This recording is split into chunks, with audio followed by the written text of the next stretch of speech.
ಕೃಷ್ಣಾ ನದಿ ನೀರು ಹಂಚಿಕೆ ವಿವಾದ ಸುಪ್ರೀಂ ಕೋರ್ಟ್ನಲ್ಲಿ ಕೇಂದ್ರ ಸರ್ಕಾರದ ಸ್ಪಷ್ಟೀಕರಣ. ಕರ್ನಾಟಕ ಸರ್ಕಾರಕ್ಕೆ ನಿರಾಳದಂತೆ ಕೇಂದ್ರದ ನಿಲುವು.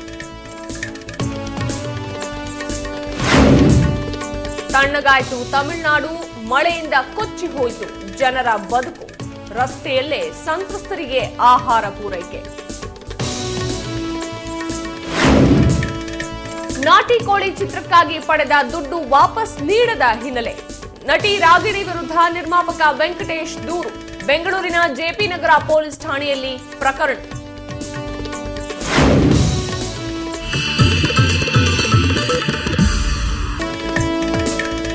ಲೋಕಾಯುಕ್ತ ನ್ಯಾಯಮೂರ್ತಿ ಭಾಸ್ಕರ್ ರಾವ್ ರಾಜೀನಾಮೆ.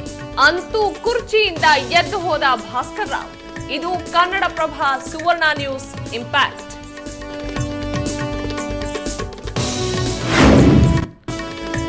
ಲೋಕಾಯುಕ್ತರ ಸ್ಥಾನಕ್ಕೆ ರಾಜೀನಾಮೆ. ಭಾಸ್ಕರ್ ರಾವ್ ರಾಜೀನಾಮೆ ಅಂಗೀಕಾರವಾಗಿದೆ. ಕಾನೂನು ಸಚಿವ ಟಿಬಿ ಜಯಚಂದ್ರ ಹೇಳಿಕೆ.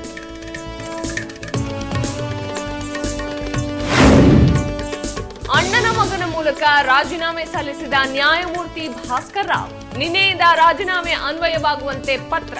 ಲೋಕಾಯುಕ್ತ ರಿಜಿಸ್ಟ್ರಾರ್ನಿಂದ ಇವತ್ತು ರಾಜ್ಯಪಾಲರಿಗೆ ಮನವಿ. ಕೋಲಾರ ಪರಿಷತ್ ಅಭ್ಯರ್ಥಿ ಆಯ್ಕೆ ಕಗ್ಗಂಟು ವಿಚಾರ. ಸಂಸದ ಮುನಿಯಪ್ಪ ಮೊಯ್ಲಿಗೆ ಸಿಎಂ ದೂರವಾಣಿ ಕರೆ. ಫೋನ್ನಲ್ಲೇ ಮುನಿಯಪ್ಪಗೆ ತರಾಟೆ ತೆಗೆದುಕೊಂಡ ಸಿದ್ದರಾಮಯ್ಯ. ಸಹಜ ಸ್ಥಿತಿಗೆ ಮರಳುತ್ತಿದೆ ತಮಿಳುನಾಡು. ಪುದುಚೇರಿಗೆ ರಾಹುಲ್ ಗಾಂಧಿಗೆ ನೆರವು.